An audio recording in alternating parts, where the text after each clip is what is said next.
வணக்கம் நண்பர்களே, நான் உங்கள் கலா ஃபுட் ஃபார் ஃபுட்லெஸ் ட்ரஸ்டிலிருந்து. இந்த பதிவு எதுக்குன்னு பார்த்தீங்கன்னா ஃப்ரெண்ட்ஸ், வழக்கமாக நாங்கள் 4 முதல் 5 இடங்களில் தொடர்ந்து சாப்பாடு கொடுத்துட்ருக்கோம். அதில் ஒரு இடத்துக்கு தான் இன்றைக்கி நாங்கள் சாப்பாடு கொண்டுட்டு போயிருந்தோம்.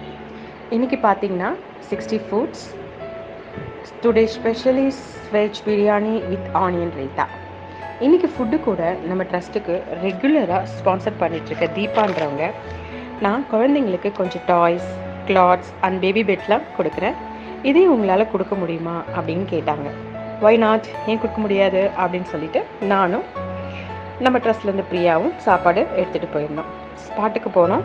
ஸ்பாட்டுக்கு போனதுமே ஆஸ் யூஷுவல் அங்கே இருக்க பீப்புள்ஸ்லாம் எங்களை பார்த்தது ஃபுட்டுக்காக ஓடி வந்தாங்க.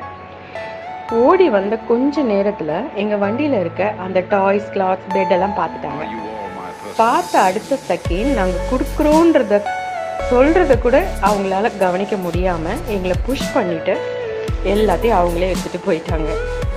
இதை நான் ஏன் சொல்கிறேன்னா, அவங்களுக்கு எவ்வளோ தேவைகள் இருக்குது பாருங்கள் ஃப்ரெண்ட்ஸ். நான் கொண்டு போனது அவங்களுக்கு ரொம்ப ரொம்ப ரொம்ப குறைவு. ஏன்னா அங்கே அவ்வளோ குழந்தைங்க இருக்காங்க, ரொம்ப குட்டி குட்டி குழந்தைங்க நிறைய பேர் இருக்காங்க, நியூ பார்ன் பேபிஸ் அவ்வளோ பேர் இருக்காங்க.